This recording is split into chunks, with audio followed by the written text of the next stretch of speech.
Thank you. Okay, so in the first lecture, I discussed mechanics and so the basic mechanical equation of sheets, so for Paul-von-Karman equation, and the Gauss, and then I gave some geometrical consideration, notably most importantly the Gauss theorem.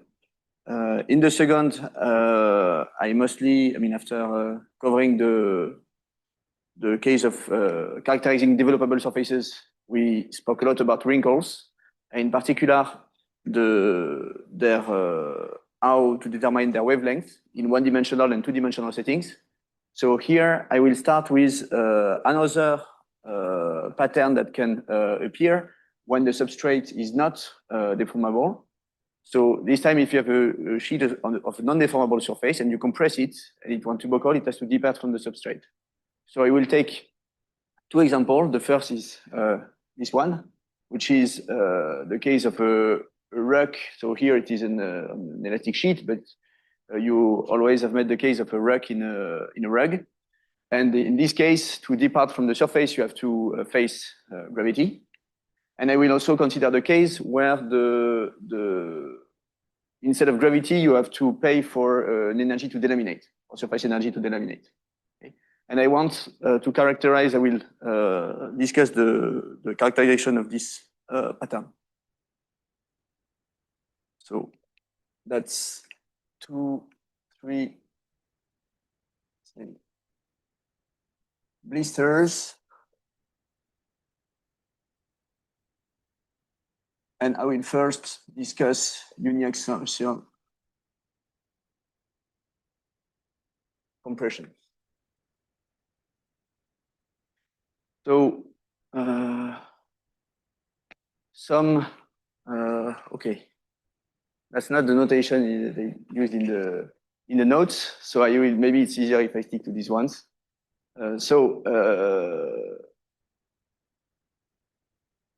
Yes. So there is a sheet of length, what is S? No, a sheet of length L that is compressed by an amount delta L, and then it makes, wait.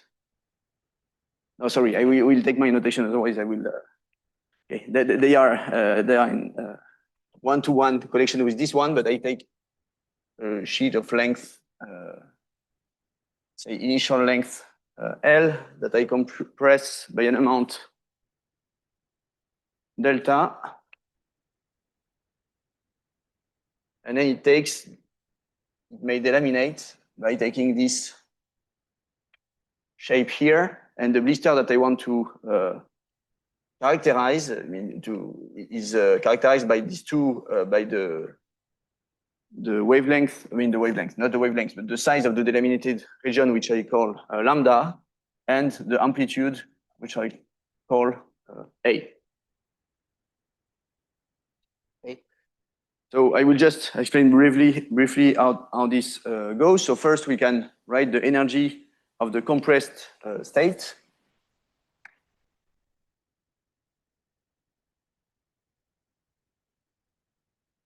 So the energy of this state will be the stretching modulus of the sheet times the strain, and the strain is delta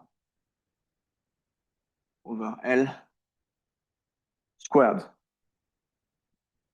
which is, this strain is epsilon.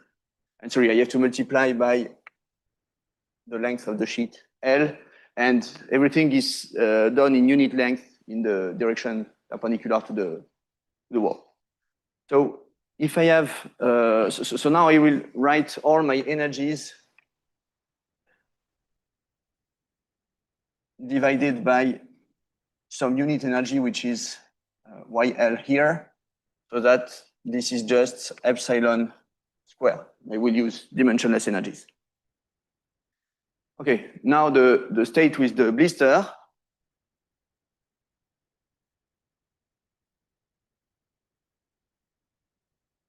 So first we can do some geometry. So as I told you, as we saw last time, the compressed length here, delta, has to be found in the contour length of this part. Okay, so this gives that delta should be roughly equal to lambda, and then this is the slope square. The slope square is A over lambda square. So I have lambda A square. Okay, so this is the condition. I will model an inextensible rack. And so this is the condition that it should satisfy. So, yes, sorry.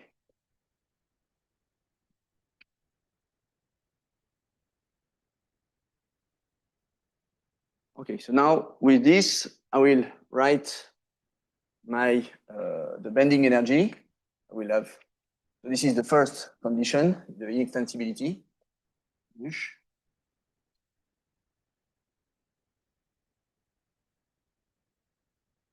Then there is the bending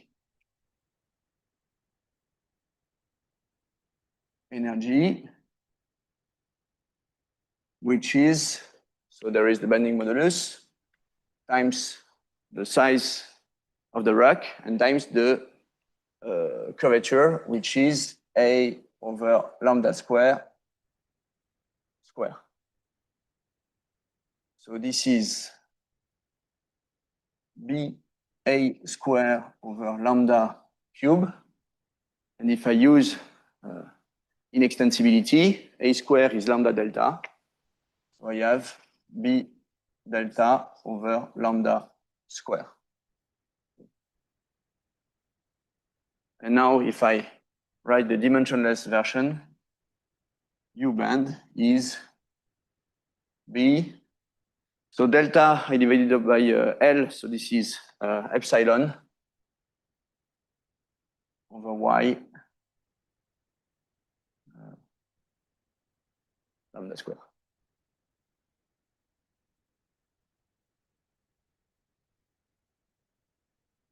And this, I want to write it. I want to introduce dimensionless quantities. So tau will be defined as B divided by Y L square. So this tau is the dimensionless number comparing the bending and the stretching moduli. And I have to put a length here, so I use L. And this L is the ratio between the size of the delaminated region and the size of the sheet.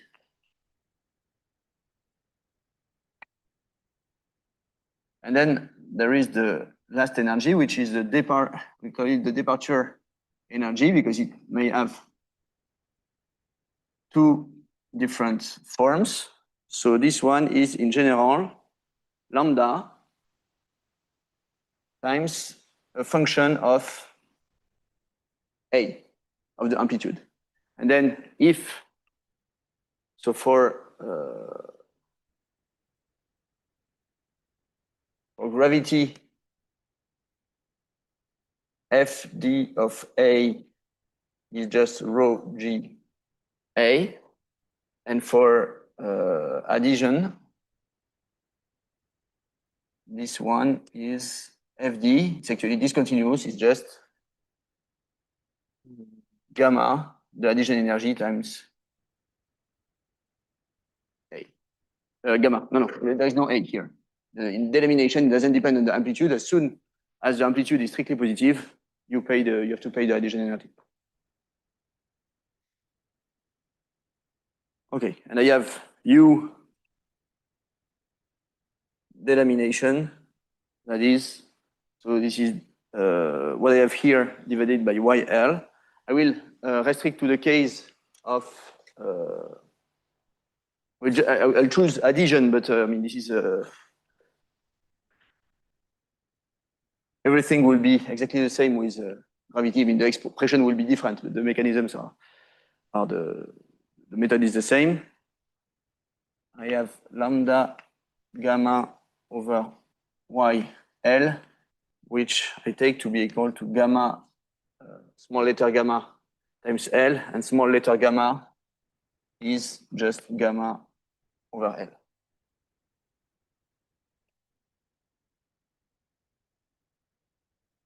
So we have this energies here. So now these two, yes, this from these two energies. So these two energies are for the blister. So if I want to know the properties of the blister itself, I just have to compare these two energies, because we need to determine the size of the blister, which is L.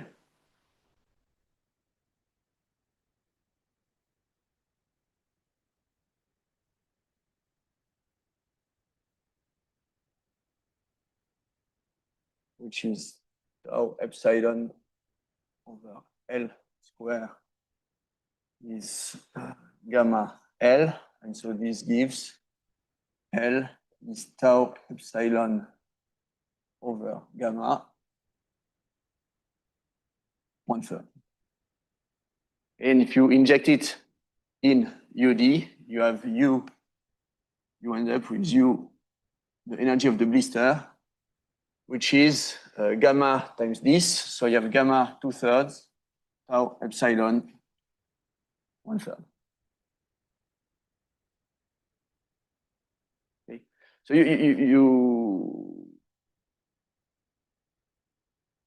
yes, what is interesting to see is that the blister, if you assume that you are always in the blister state, okay, the energy of the blister goes like epsilon. So this is the compression to the power 1/3. So if it will if you divide U by epsilon, basically you have the stress, and so the stress will be infinite when you start pushing.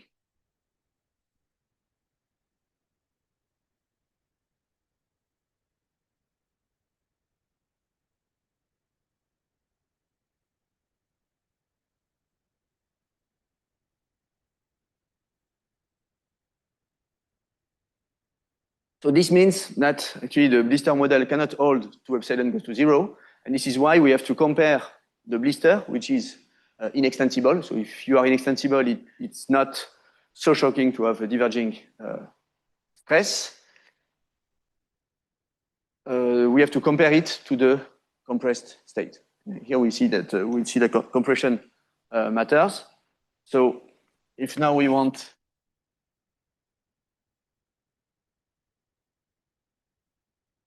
the threshold, we just have to compare U blister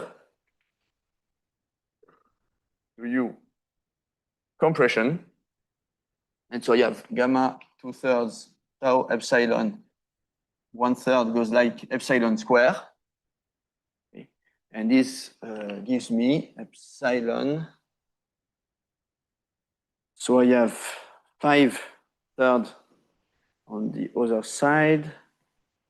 So we have gamma 2/5 tau. That's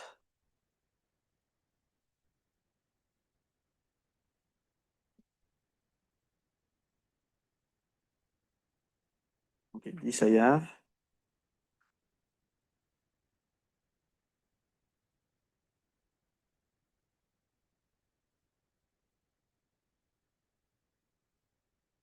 Where is this? Okay. Yes. It is the threshold. It's hidden in the note. This is why you have a hard time to find it. Okay, but actually you see that the blister may not be, the small slope limit may not hold, as in the two examples on the bottom row here. So to see whether this epsilon C, if this small slope holds, so we made this hypothesis, but now we have all the information, so we can test it. So small slope is A over lambda. And in our, I will still use this approximation just to see if it is consistent. A over lambda. So I have the inextensibility. So A is square root of delta lambda. So you have square root of delta over lambda, which is epsilon over L. Okay. And what I'm most interested in is this true at threshold? Okay. So at threshold, epsilon is gamma square tau 1/5, and L is, okay, so this becomes tau epsilon over gamma 1/3.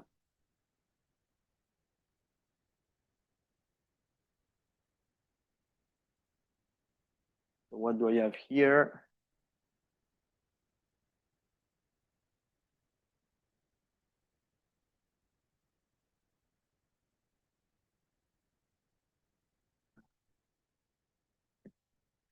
Gamma.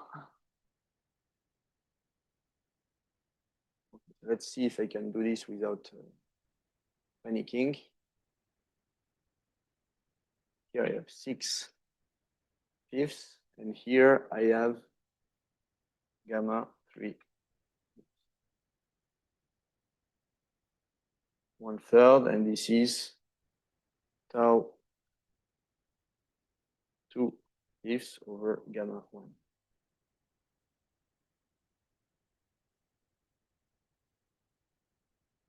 Oh no, but I have epsilon. Not done yet. Okay, almost done. So now I have to compute, sorry, epsilon over L, and this epsilon over L will be, so gamma 2 tau 1/5 divided by L, and A is gamma over tau square 1/5. I just hope I don't get 1. So I have gamma 3 divided by tau to the power 1/5. Okay, so it means that this is the assumption, the small slope is okay if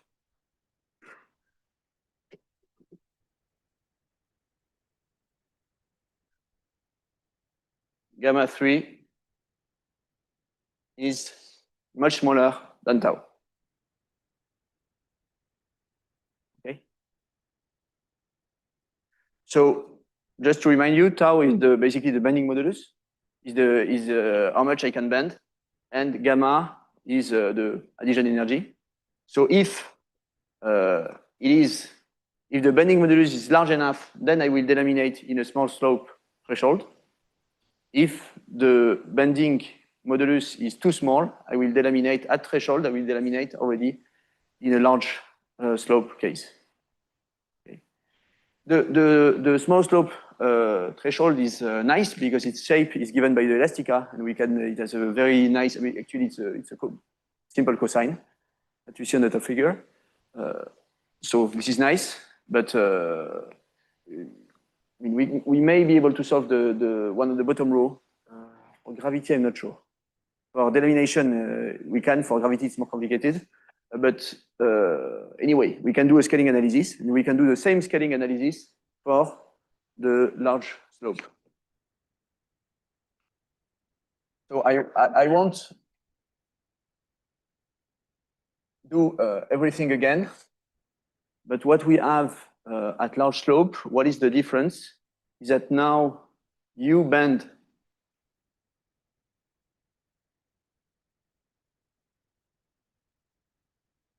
now that will not depend on epsilon, because as when you may assume that when you put more and more length on this fold, the curved part, which is here, will not move, and you will just add length on the flat part. Okay.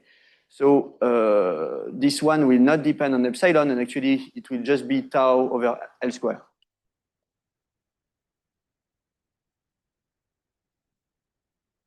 And then the energy to depart from the substrate. Okay, this one will be the same. It will be gamma L. Okay, so the only difference is in the bending energy. Okay, and so you can repeat the analysis for the bending energy, and you end up with a phase diagram that looks like this. So the vertical axis will be epsilon, the compression. The horizontal axis will be tau. Here I have gamma cube, and I have something like this. So this is laminated. This here I have a fold when tau is smaller than gamma cube. So this is large slope. And here I have a ruck. When I say ruck, I mean small slope ruck. Okay.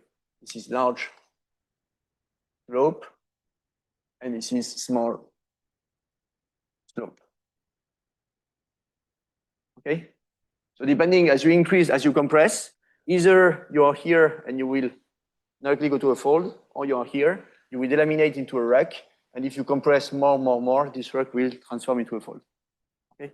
So this is a very much like the wrinkle to fold transition, where you can compress first, have a small wrinkles, and then you form a fold. And also, when we discuss this wrinkle to fold transition, we never, I never drew this phase diagram, but we saw that you can go also from a flat state to fold.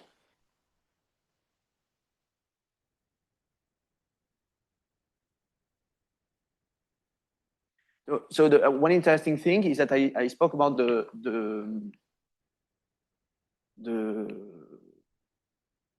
was it here?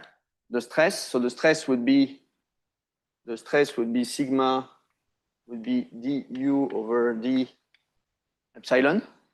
I don't care about the dimension. I mean, there may be some parameters here. It's du over d epsilon. And so if so I could define the stress in the blister. There is still some stress.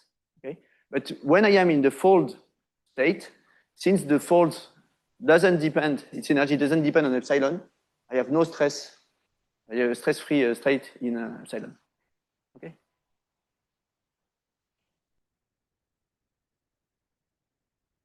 Okay, this was the biggest calculation of the day.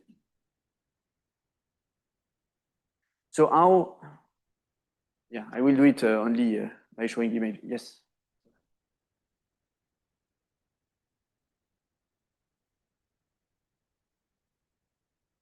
Large. This one has large slope. First is small. So the first picture corresponds to the large slope fold, and the second picture is small slope rock. Is that correct? So both are for the large slope here. I see. And the top one is for the top one corresponds to the small yes, slope. Yes. Okay. And then can there be a like from this diagram, so we can directly go from the laminated state to the large slope fold without having the small slope rock? Yes. I don't know what was the case here. So you see that I mean, according to this diagram, if you want to be in this region, you just have to reduce the thickness. For instance, you take a thinner sheet, and it should take you to this region.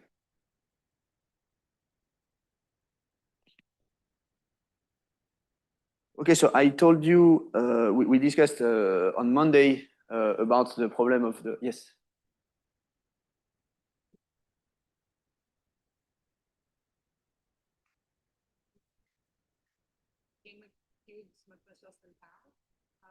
Yes, both are dimensionless. Oh, okay. I missed that. So this departure energy is this U little d? Yes. So small case, lowercase u is dimensionless. It's always, so I did it here. So capital U is the dimensionful one. And the lowercase u is I divide by lambda L. It's not, oh, YL, sorry, YL. I didn't. Oh, yeah, okay, sorry. It's written, yeah. Okay. So all the lowercase energies are normalized by YL. Okay, we'll track it through. So everything, at the end, I just want to remove all the dimensions so that we cannot do any dimensional check anymore.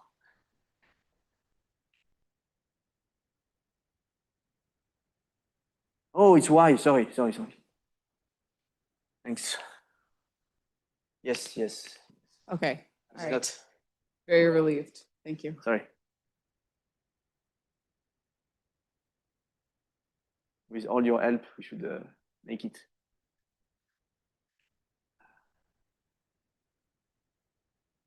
Okay, I talked, so in the first, on Monday, I discussed the problem of the bandage, the knee bandage adhesion.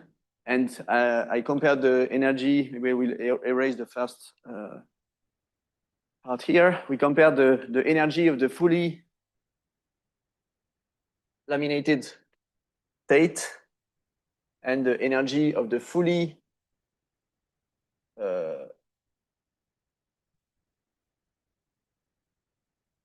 delaminated state.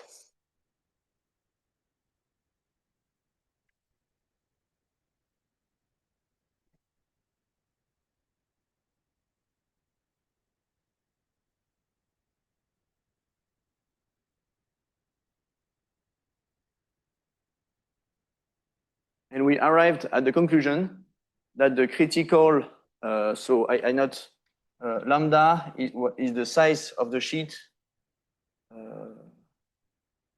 that is the radius of the sheet, that is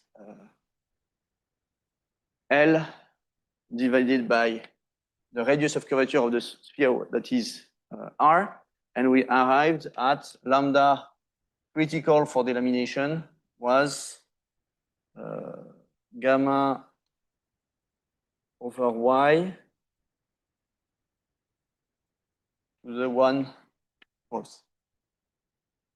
Okay, this is what we got by comparing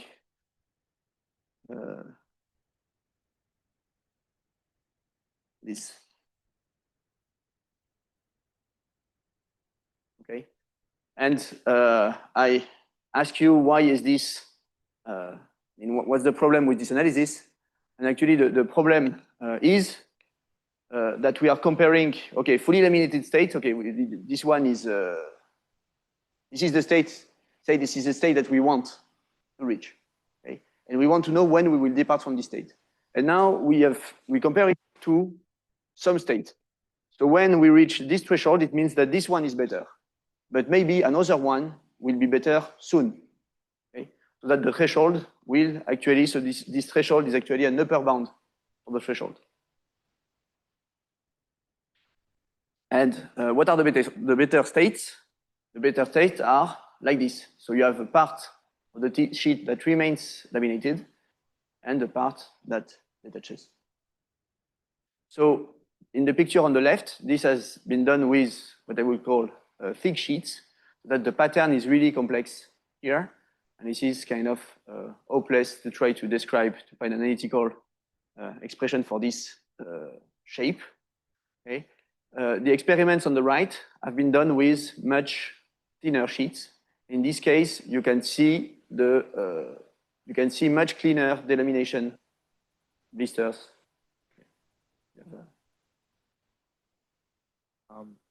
Do you have a sense for when you form this filamentous structures when you delaminate versus you form something that's breaking azimuthal symmetry in sort of periodic fashion? What dictates? From this to here? Yeah. No, this I don't. But the setup, what's the difference in the setup? No, the setup is basically the same. It's just that the sheet is thicker here, so that you don't have this separation of scale between bending and adhesion. say here, bending is much weaker in this case. And here, the bending is more expensive, so it competes with the adhesion and stretching, and so this is why it's so difficult to understand this shape. Yes.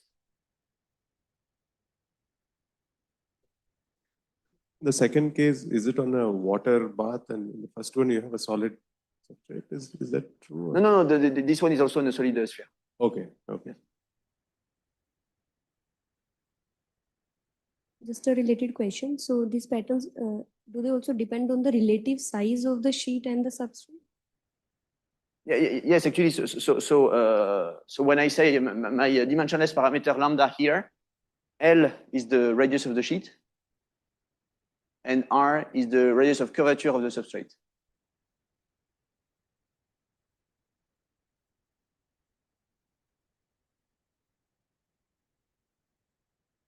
Yes, it could be. Yes, it could be. Yes. Yes, it looks like the sheet is very big compared to R. I mean, lambda is of order 1 in this case, because here they were more interested in these patterns themselves. And here lambda is of order is smaller than 1. Yes.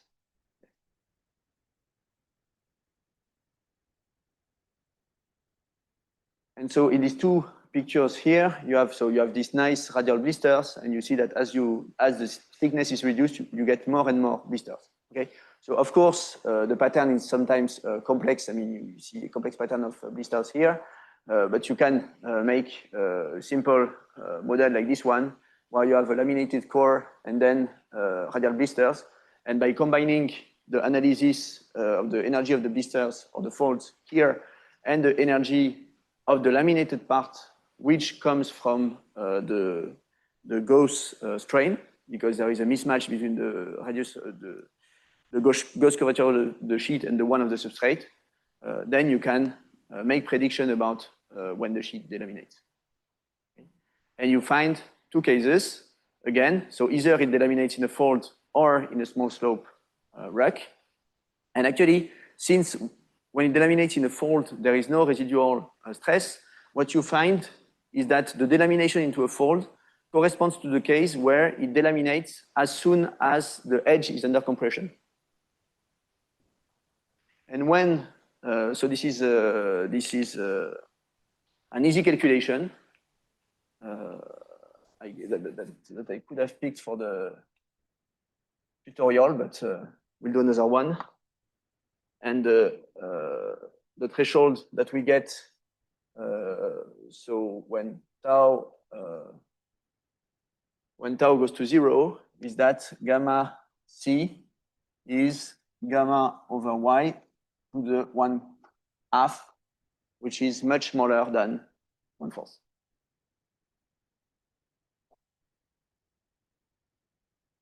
Okay. Any question?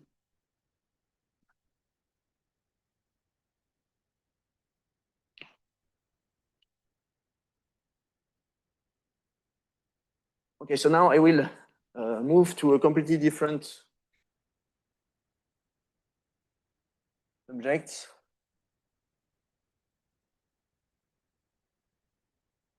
Which is, now I will not describe the microscopic, what I call the microscopic structure, so either wrinkles, folds, blisters, and so on.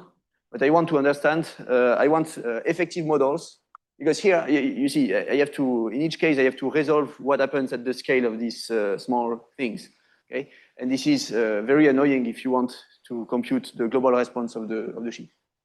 So for that, what you actually need is an effective model that allows you to get rid of this microstructure. Just to check that I'm not, okay. So I will do it on the blackboard. It will be short.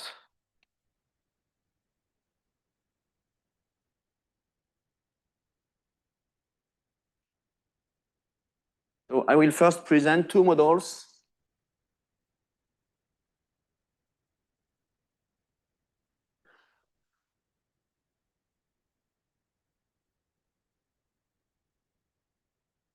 Two models that will be more and more simpler, but two models for the growth shape and the stress field in the what I call the gross shape is the shape that averages over the microstructure. So I don't care about the microstructure, I just want the global shape of the sheet. You see that here there is no question. I mean, there is adhesion on the sphere, so the global shape is a sphere. So here it's very simple, but in some cases, the global shape is it can be part of the question.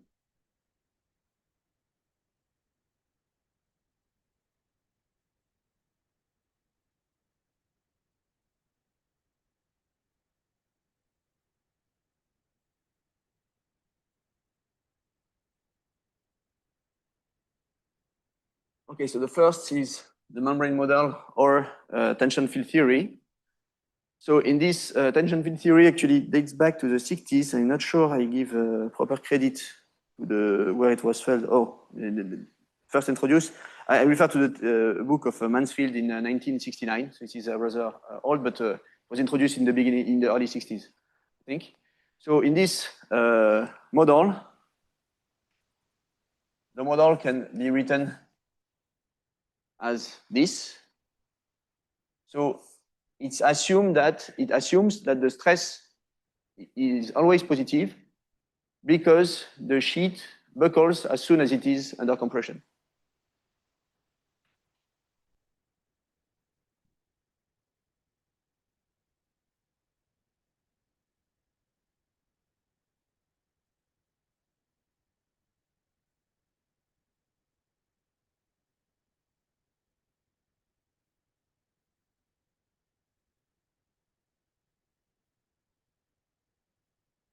Okay, and so actually with this assumption here, you can you can integrate it you can add this to your constitutive. I mean, this is a constitutive relation. This modifies your constitutive relation. If you wish, if you want to think of it in terms of strain, it means that for positive strain, you have an energy that increases with the strain, but for negative strain, you pay no energy.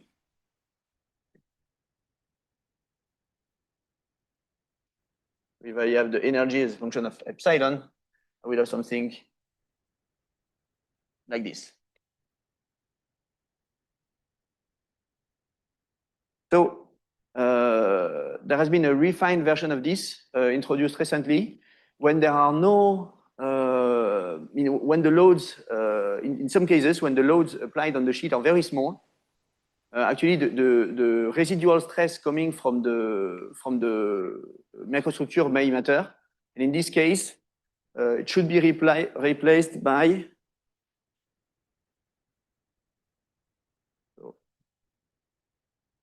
this is a refinement, which is replaced by, so when I say sigma, sigma of course is a tensor, so it means that the principal, the eigenvalues of sigma should be positive, is for wrinkles, it is larger than the residual stress in the wrinkles, which is minus square root of bk. Okay? So it means that it doesn't buckle as soon as it is under compression, it buckles at this threshold, and then you keep the same value of the stress. Okay? So this is due to Davidovich and Grayson, 2019.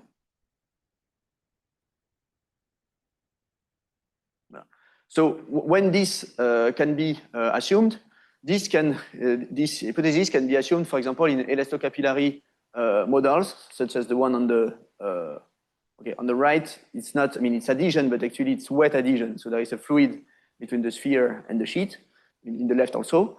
And it can be, this hypothesis can be assumed as soon as the sheet is sufficiently thin so that it can be easily bent by surface tension.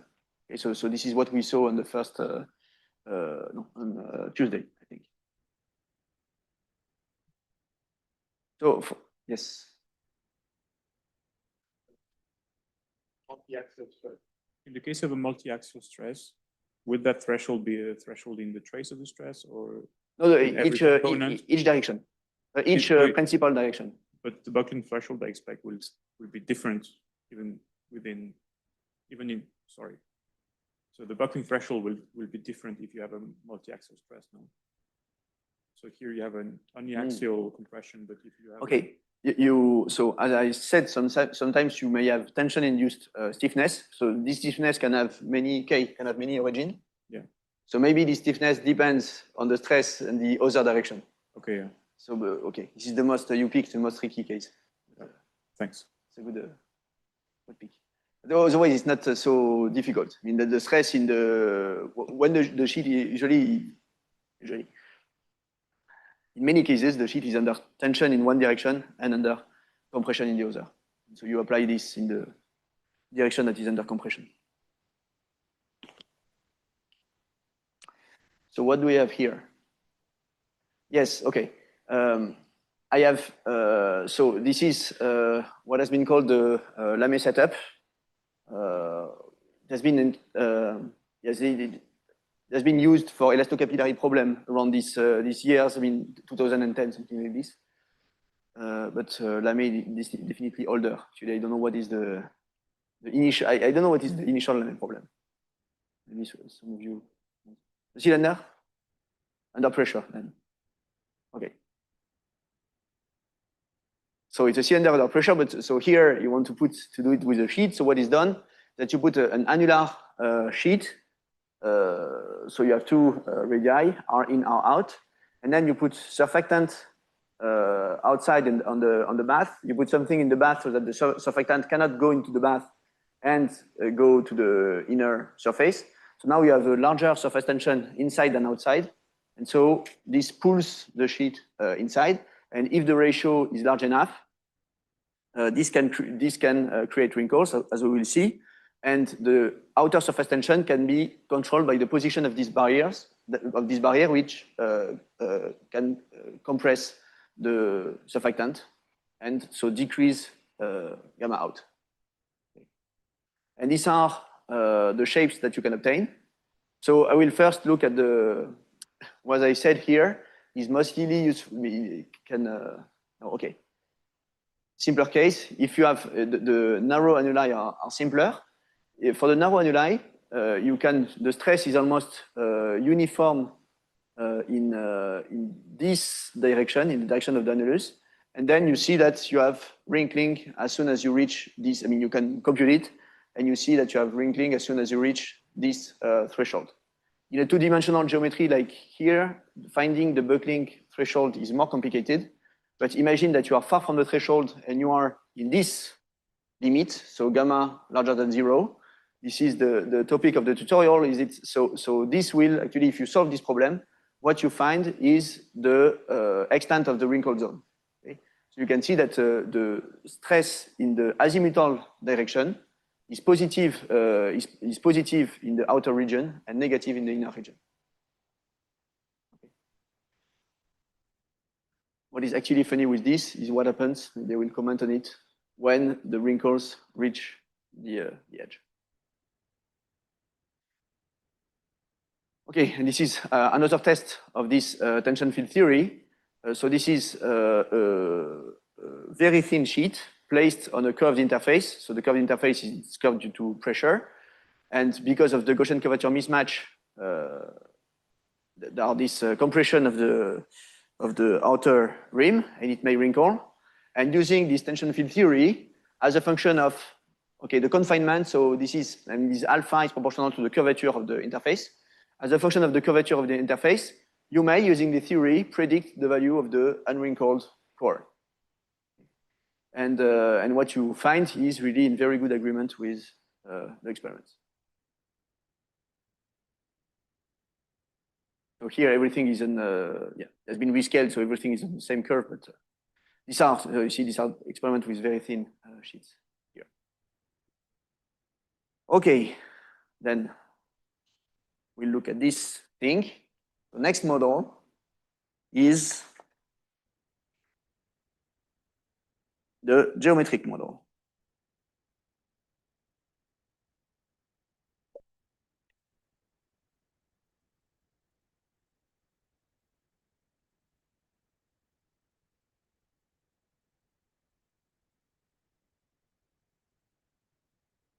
So in this case, we assume that the external load, mean, yes, that is much larger than the bending resistance. So it will, the sheet will buckle as soon as it is compression. So this was, if you wish, this one, except for this, is B goes to 0. You assume the bending modulus and the stretching modulus to be independent. And this one is B goes to 0 and Y goes to infinity. Meaning that the sheet is both easily bendable and inextensible. Okay? So if I draw the same U epsilon diagram as before, what I have now is this and this.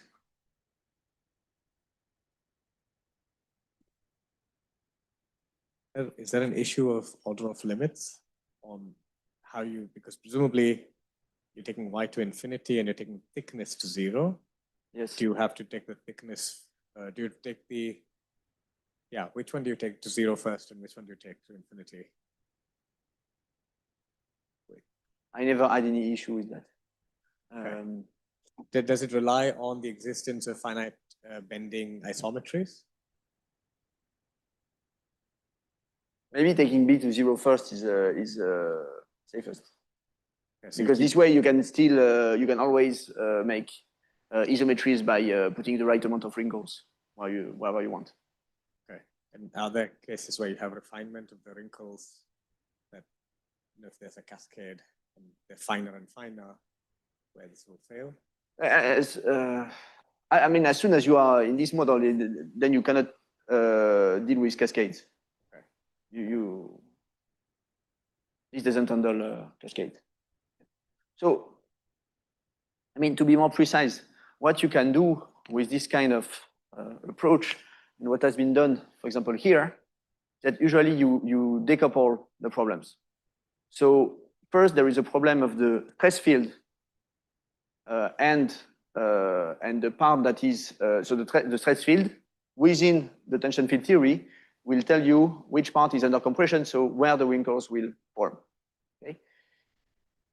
Once you have solved this and you found the L, then you can use what Benny Davidovich would call subdominant energies to actually look for the wavelength of the wrinkles, given the stress field. So these are two separate problems that you solve one by one. So there is not one equation that describes the whole problem. These are actually two different problems. That makes sense. And I was referring to the geometric model, where you say B is 0 and Y is infinity. If there is a order of limits question over there. Yes, this in general I don't know. Okay. Ask Ian. I would be interested in knowing his answer to. Okay. So the geometric model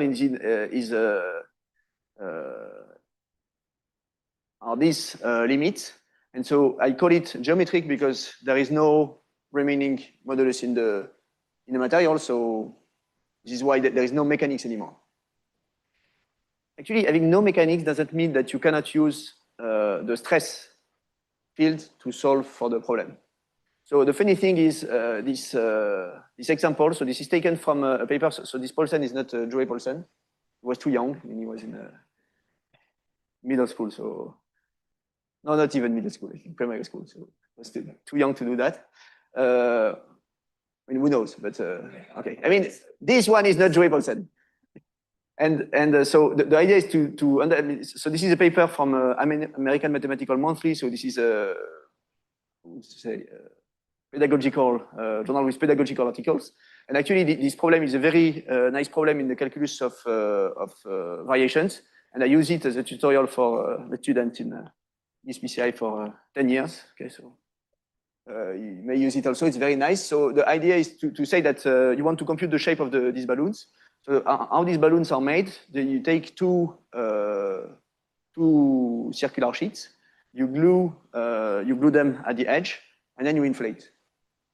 And you say that they are inextensible and they are in this limit. This is what Paulsen said. and you want to compute the shape of the balloon. In this case, it amounts of a simple mathematical problem. So what you have here is the cross section. So this is the nose actually here, and you can recognize it. And this is the sealed edge, A. And what you want to solve in this variational problem is that you have what you want to maximize is, since you apply a pressure, if you work in a pressure controlled framework, you want to maximize the pressure in the volume of the balloon. And the volume of the balloon is V. And this is 2 pi integral from, actually it's 4 pi because there's the bottom also. I use the fact that it is the surface of revolution. There is x f of x dx. Okay, this will be the volume of the balloon.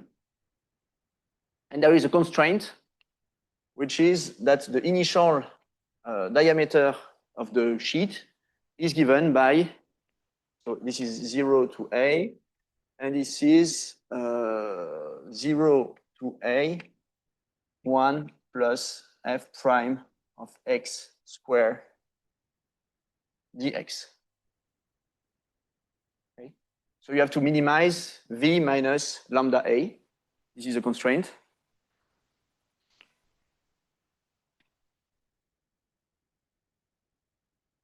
And you find this shape. What is nice with the calculus of variation here, it's not an usual one. There is a little trick because here there is the A. This position here is unknown. Okay? And so when you do the calculus of variation correctly, if you handle this bound correctly, what you find is that you have an infinite derivative here. Okay, meaning that you cannot have a kink in this place, which is expected, but it is expected purely from, I mean, this is purely mathematical, geometrical. Now, can you see from the picture whether this assumption holds or not?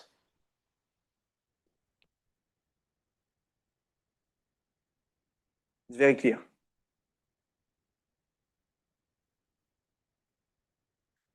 Actually, this means that mylar, which seems difficult to extend with your hands, you can extend mylar by blowing in a balloon. And how do you see this? Because it's flat here, it's unwrinkled. Okay, this is a side view. It's clearly the Gaussian of curvature is clearly non-zero, and so this means that there is strain in this part. Okay, so here you see that the balloon is stretched on this part, and actually, if you were in the inextensible limit, the wrinkles would extend the nose. So if you want to compute the extent of the wrinkles here, you should use tension field theory and not the geometric model.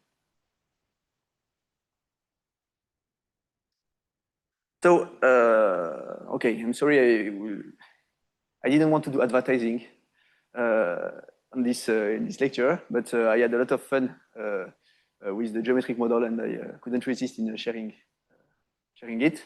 So you can apply it, the geometric model, to all kind of things. And actually, the Lamé problem that I introduced just before, you see that the tension field theory solution, there is something going wrong as soon as there is more force pulling on the inner edge than the force on the outer edge. So this means when wrinkles reach the edge, the tension field theory has no more solution. Okay. And then you can use the geometric model, and the geometric model is very fun to use here. Is so actually, sorry, what you see when you reach this limit of when you lose solution with the tension field theory, what you see in the experiment is that you observe two different motifs. If the annulus is wide, it compresses as two rigid pieces, like here, it forms two big folds. And if the annulus is narrow, it collapses completely, like this. And what you can do with the geometric model, in the geometric model, the energy of the system will be very simple. The energy will be the tension, the outer tension times the area outside, plus the inner tension times the area inside. And for this, you can devise you can make the computation of an axisymmetric displacement. You always find a solution. Now there is no problem when wrinkles reach the edge, but you see that this is not axisymmetric, and so you can make ansatz. So now you don't aim at solving the problem. You just make a random guess inspired, I mean, not random. You make a guess based on these pictures, and you just have to show that your guess is better than the axisymmetric, the best axisymmetric solution. Okay. So this one is very easy to make a guess. You just take the original annulus and you put it inwards by some amount, and you can minimize you have to minimize the energy over this distance. And this one is a bit more complicated. I mean, you make an ansatz for this basically, but the ansatz is simpler if this inner rim here is just right. Okay, so this is what we call the racetrack ansatz. So it looks like this. And in this case, what you obtain is that there is in this case, the transition is continuous. In this case, you go directly from this to the fully collapsed annulus. Just to say that this is a problem that can be solved within this model. Another one is the quick question. So in the transition from the axisymmetric case, or rather, when you're trying to guess the solution for the two parts of yes, ring attached, what is really stopping it from completely collapsing? Oh, you see in this case? Yeah. Oh, you see that the energy, there is a minimum that is not zero in the energy. Because the idea here is that when you start, it's the same with when it is axisymmetric. When it's axisymmetric, you start pulling the thing down, but at the end, when you are very close to complete collapse, when you displace, what you pay in the area that you lose in the center is very, very small because you are a small circle, much smaller than the area that you lose on the edge. And this is why at the end you stop before collapsing. Okay. And it's not governed by some crazy contact line effects. I mean, it's very reproducible. As far as we understood, we can reproducible. Yes, yeah. I mean, of course, this is not a rigid compression of the annulus because there are still wrinkles here. So it's actually a bit more complicated than what I said, but we haven't gone further. This one is a wrapping problem. So this is putting a circular sheet on if you want, it's the extreme version of this one. Okay. So take this one and take the radius of curvature of this drop beneath to 0 so that the sheet will completely wrap it. We expected a strange shape, but we didn't expect a circular sheet to wrap a circular drop in this way. And what suggested that this is suggested the geometric model is that you see that for very different thicknesses, we can have similar shapes. This means that the moduli do not matter too much. So what is, okay, yeah, I have nothing to, I mean, if the problem is clear to you, you have nothing to show. Actually, I have nothing to write, sorry. So actually at complete wrapping, this problem becomes, it becomes equivalent to what is the maximal volume that you can wrap with a given disk. You can look for the best axisymmetric solution, which is this one, and which is actually the same as the balloon. Okay. Then you can make, actually this is from Joey, you can make a simple ansatz with, you make a prism, okay? And so this is the initial disk, and the gray part is the area that will be that will go into the folds. Okay, and so the apparent area is just this, the one in yellow. And you get this, and you see that the volume is already, so W is the size of the sheet here, the radius of the sheet. And here you see that you're already better than this one. So this means that you will lose axisymmetry because this one is the best axisymmetry. And then you can optimize these petals. So, okay, to put it simply, this was my contribution to the paper. I optimize the petals. You can optimize the petal.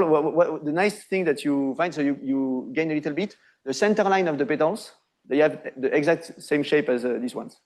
This is the same problem with a different prefactor, actually. So I really didn't do much. And then, yes, and then you get this volume. Okay, and you can do it with any number of petals. It doesn't affect, and 3 is the best.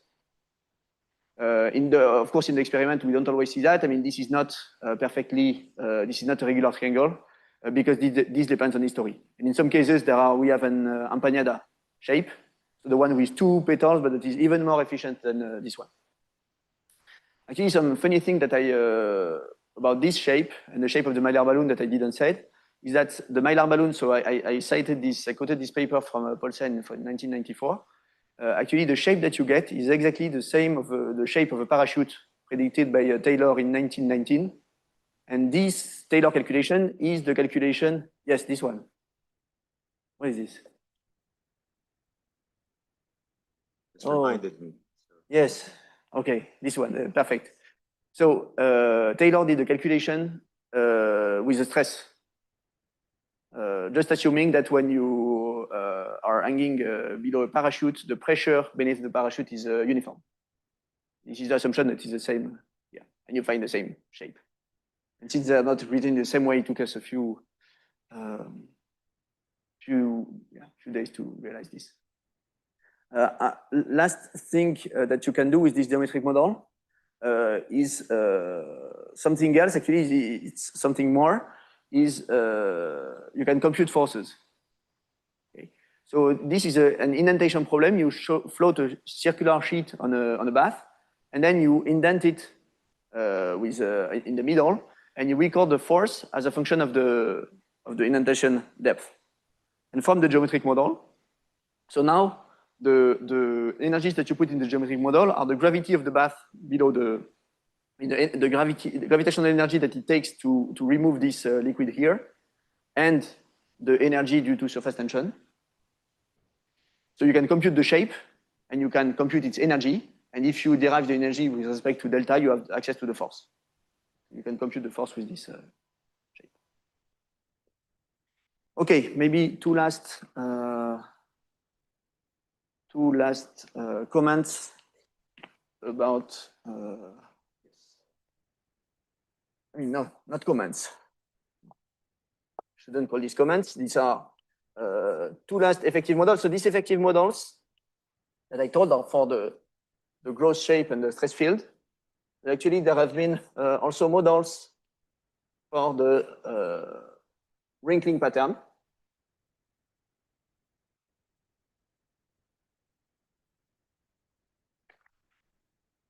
So,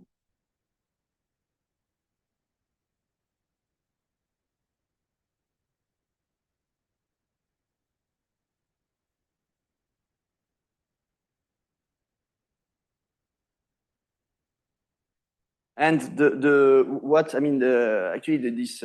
present 2 models, but 2 have been driven by the same experiment, same kind of experiment. Is you take a shell that actually the shell can be so in the first for the first model the shell has a positive Gaussian curvature, but for the second you can have positive or negative. You can cut it in any shape, and then you float it on a circular bath. Okay? And since the shell is thin enough, it will form wrinkles. So the first model is the smectic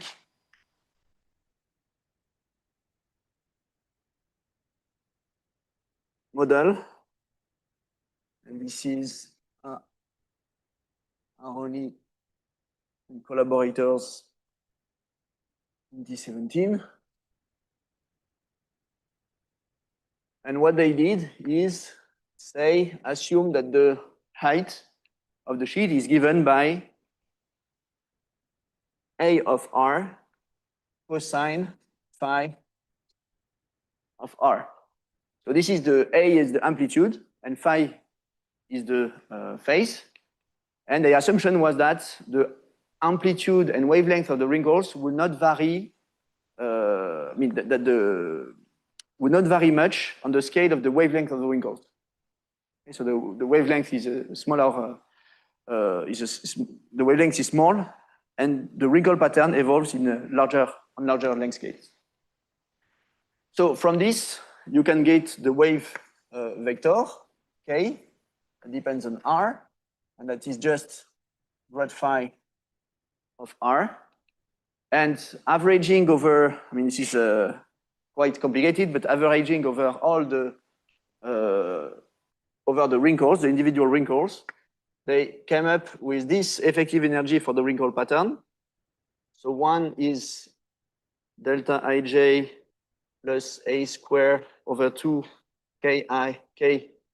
So this is the effective compression due to the effective strain due to the wrinkles, minus gij bar. This is the rest metric.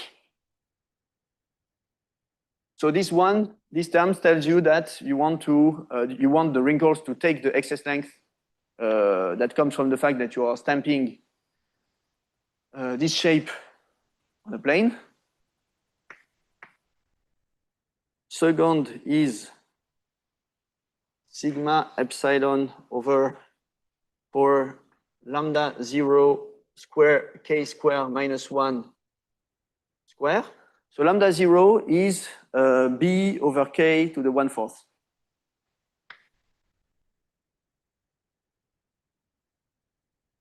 And epsilon is, okay, a square k square, or a square over lambda square.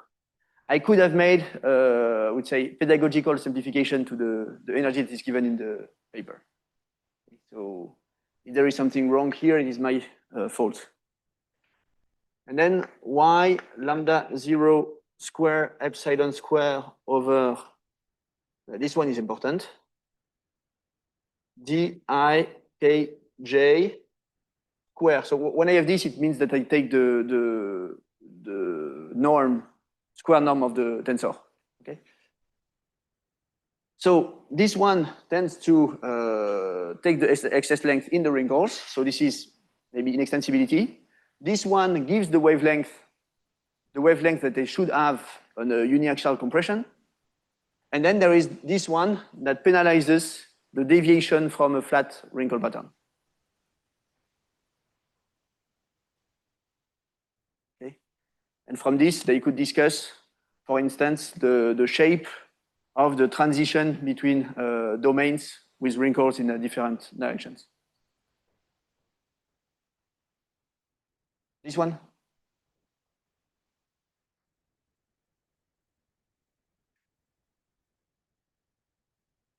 Yes, this is the Fopel-von Graman equation. I mean, this is the energy of the full sheet that they average over the wrinkles, over many wrinkles. But at the end, there is a kind of, okay, it's complex, but each term is very transparent. And also there is a hierarchy in the different terms. So this is this one as y extensibility is the most important. And then for this one, there is I mean, there should be the bending modulus that appears somewhere. Maybe not in this. Yes, because of sigma is, yes, sorry. Yes, okay. This is my bending modulus.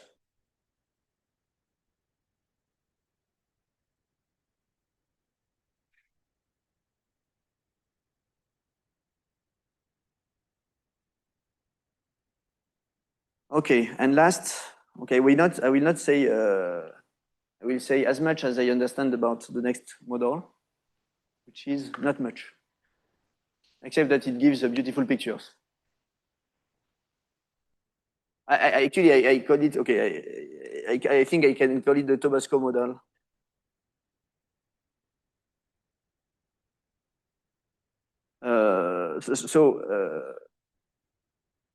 This is a model trying to find a solution for this.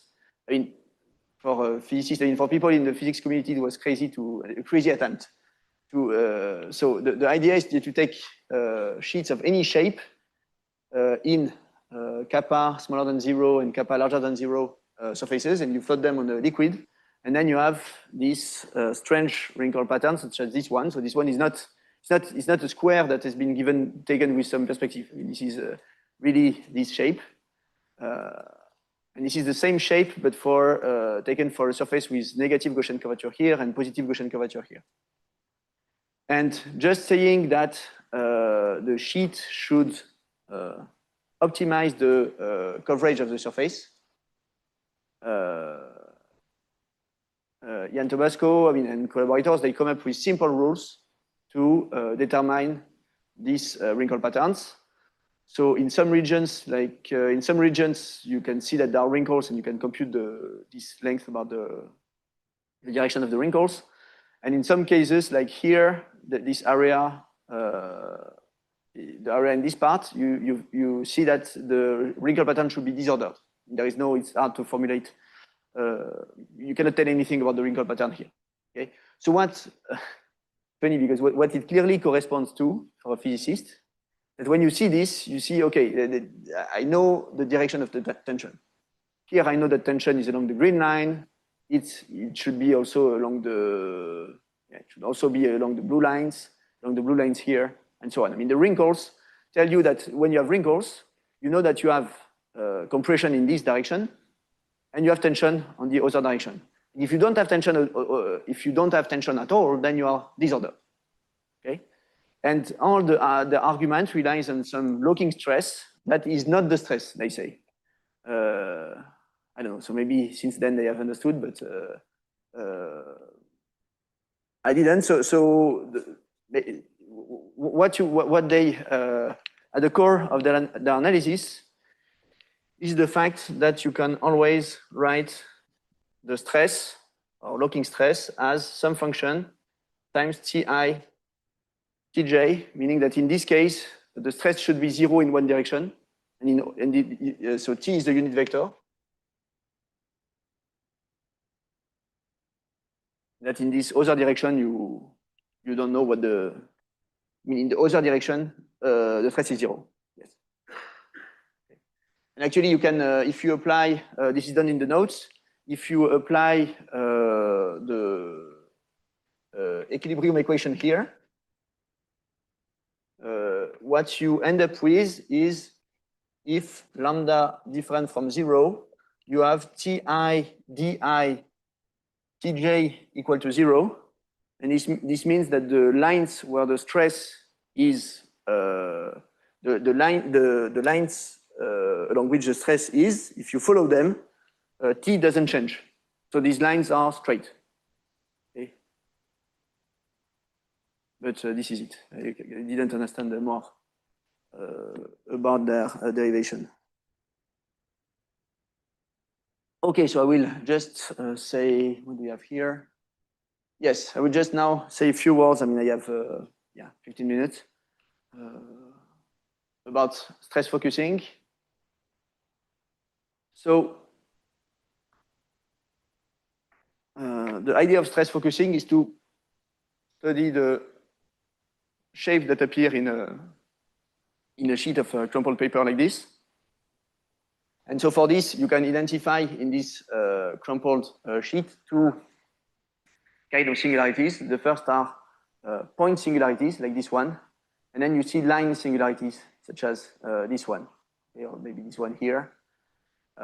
And so these singularities have been described separately. So the first is a D cone, so the developable cone. So the experiment is this one. You can take a glass, a circular ring. You put a circular sheet, or actually it works with any sheet on top of it, and then you indent it in the middle. And you will see that the sheet takes this conical shape. From this conical shape, this one is easy to parameterize, because to parameterize a cone, since if you know where the center is, then all the shape is given by the intersection of the cone with the sphere. Okay. So this means that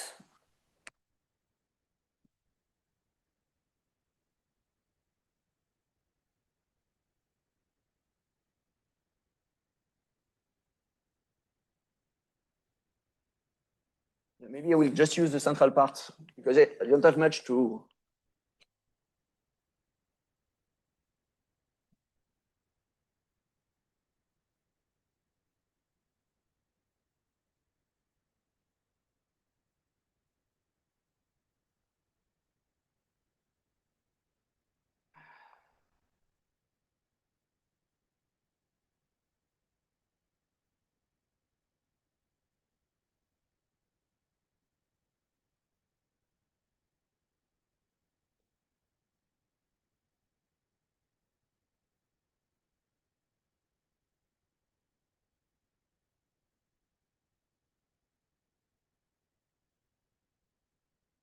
So as a function, if you use polar coordinates for the sheet, for each theta, you have one unit vector, okay, u theta, and then the shape is just given by r u theta. Okay? And then what you have to do is to, since the shape is parameterized by this, you know that it is isometric. So what you have to do is to compute the bending energy of this sheet. Okay, and the bending energy is just given by actually the curvature.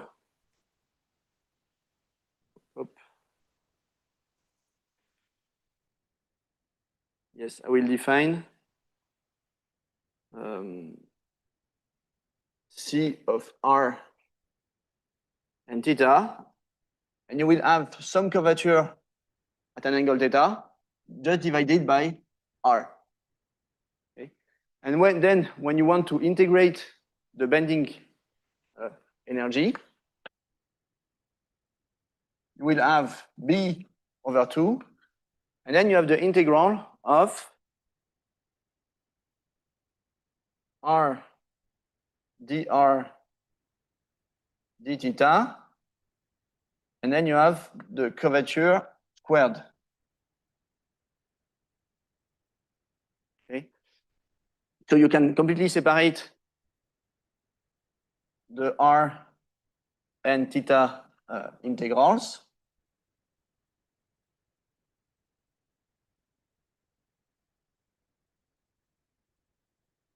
And here I didn't put the bounds because we have the integral of dr over r. And so this means that this will give a log of, okay, the radius of the sheet, and here divided by what we can call the core. We have to make to take a cutoff length, and this cutoff length is the core of the cone. And now, so of course you need a regularization at the core, and this regularization actually you can take from you can compare it with the stretching energy that it would take to make a small cap instead of this. And what you find, I think, is that R core is given by the thickness of the sheet. Okay, because you have to compare or is scales as the thickness of the sheet, because you have to compare the only moduli that enter are the bending and the stretching modulus. Okay, so the only length that you have, the only characteristic length that you have is the thickness of the sheet. Okay, so what is a bit annoying is that it's not at all what you see on the right here. So what you see here, this crescent here deviates from a cone further away from the, yes, further away from the, okay, so to do this, I have to, actually, yes. Oh, but you see the crescent actually. Yeah. This takes up to my next point on the plastic. I don't know if you see so if you do this, you see, okay, so maybe this comes from the finite size of the, yeah, there is always the finite size of the inenter. I should,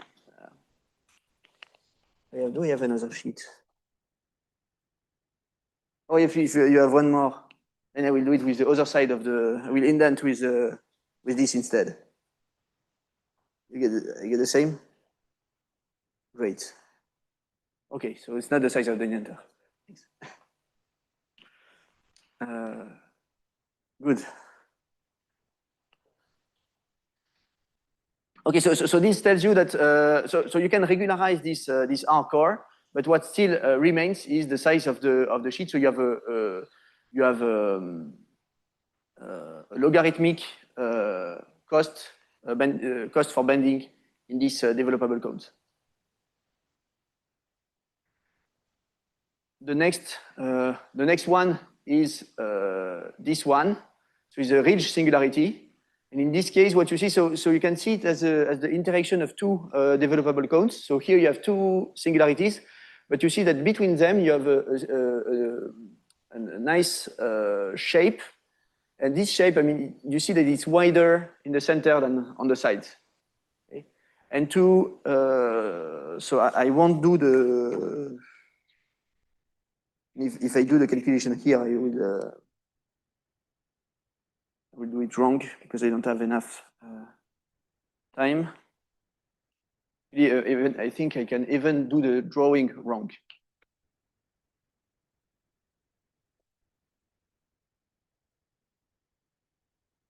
So the idea is that I mean, if you add a perfect ridge, then you would have, close to the point, you have an infinite bending energy density, close to the tips. Okay? So if you have an infinite ridge with, this would cost an infinite energy. So the system prefers to pay some stretching energy to depart from an isometric shape by making this, by having this curvature here. And in the transverse shape, there is also this finite radius of curvature.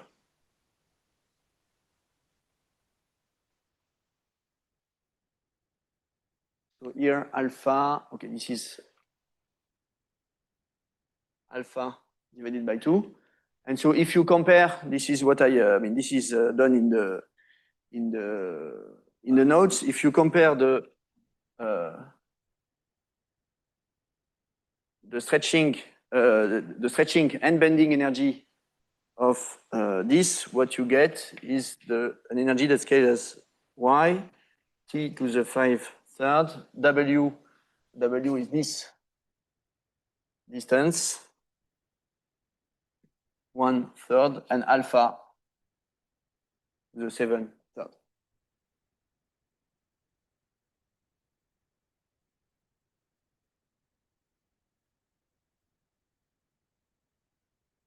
So this shape is also well characterized. And this you can actually, if you want to, when you take this problem, this is also something that you can obtain by, numerically. You can scale out some parameters b and y to end up with this relation, and then the precise shape, you can compute it numerically. Okay, then I will conclude with just general remarks about crumpled papers. So crumpled paper is a complicated thing. So this is an example where with a sheet marked with fluorescent, I think, no, maybe not fluorescent, with markers. Here they could follow in 3D the shape of the sheet at the early stage of crumpling and see the motion of singularities. So you can do this direct observation. Another way to observe it, so this has been done through tomography, I think. Joel, you should know. You know, it's a tomography? Yes. So this has been done by Dominique Cambou and Menon. So this is a crumpled, I don't know if it's, yes, this one is I don't know if it was in liquid or not. Because when you crumple a sheet, friction plays a lot of role, and so it may help to crumple it in a liquid. And then you can study the statistical properties of these facets and ridges and so on. Sorry, I didn't give the conclusion here. Since the energy here scales as a power law with W, is the size of the facets that you will have in a crumpled sheet. The conclusion was that most of the energy, the elastic energy, if there is stored in the ridges and not in the cones. Okay, this is another way of observing is by cutting you crumple the sheet of paper and then you cut it. And so you can do the same analysis here. You can try to find models for the distribution of size of a facet. So this is This resembles what Joel showed us 2 days ago. Okay, and here, this is a study of the plastic deformation, I mean, the scars that you leave when you crumple a sheet of paper and you uncrumple it. It's not elastic, so it has some scars. And you can look at these scars. Then this is something even more surprising, that if you take a sheet of paper, you crumple it, and then you take a sheet of crumpled paper, this is your material. Okay? And then you put a load on this material, and you look at the height of your load as a function of time, and you see this logarithmic decay over, here there are 7 decades in time. This is really very surprising. And last, I wanted to discuss these crumples. So in this, so this is another kind of stress focusing singularity, which is when these wrinkles, when they are, in some conditions, the wrinkles, they give rise to crumples, which are this kind of pattern that you see instead of wrinkles. This has been seen on the floating sheet. And actually, this has been shown in this work these crumples have been shown to appear in many configurations. Okay. So from the sheet on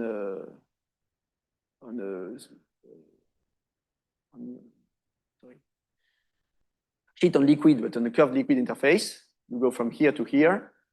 Then with indentation, you go from this one to this one. This is the simplest case where the Gaussian curvature of the interface is 0. So you have a sheet on a cylindrical liquid interface. You compress it. First, you form wrinkles, and then at some point, you form these nice crumple patterns. And this is in an inflated balloon, and this is something that you can see actually when I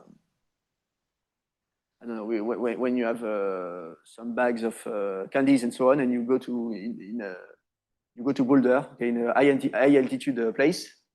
And then you have the pressure inside becomes larger than the pressure outside, so your bag inflates, and you can see, depending on how it inflates, you can see either this or this.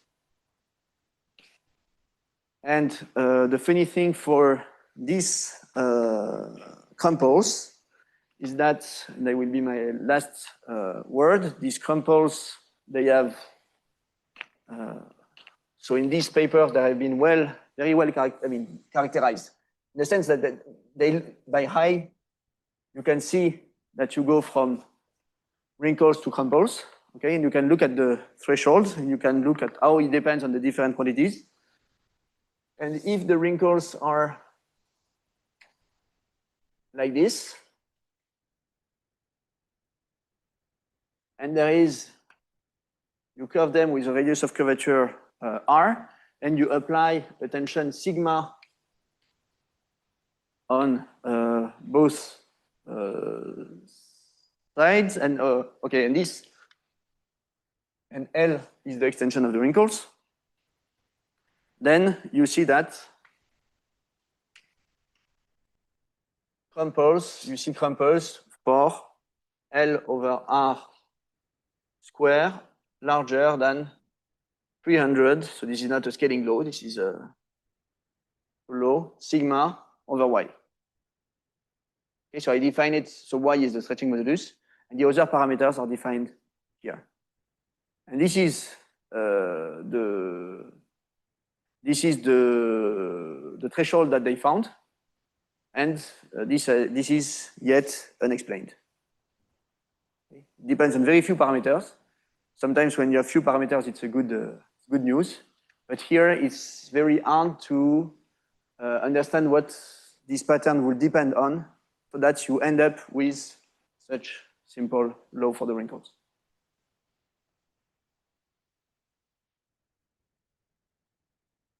Okay, come to the end of my notes, just on time.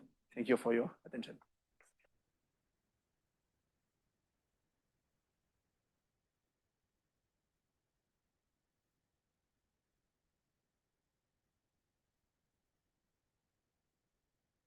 Any question? Or do you want coffee?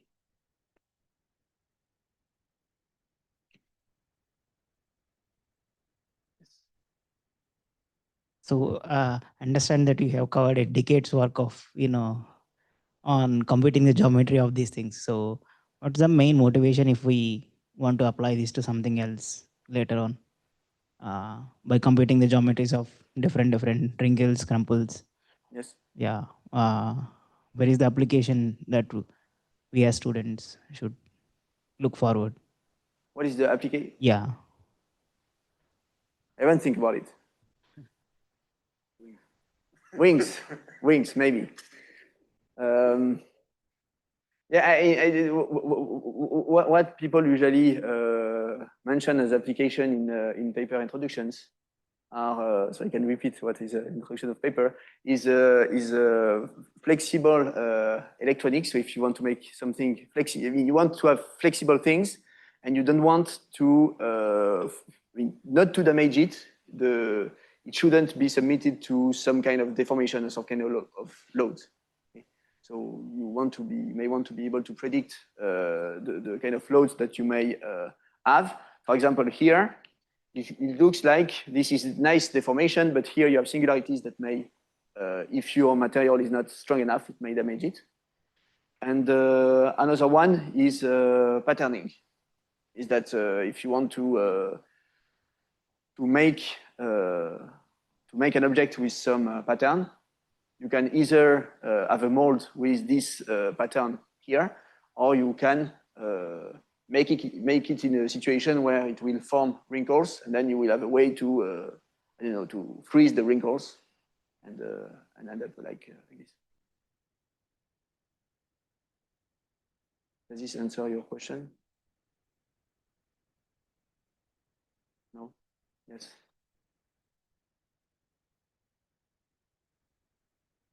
Can you say something more about the logarithmic decay of the height of the sheet when it is compressed? You show a graph where height was decaying logarithmically, right?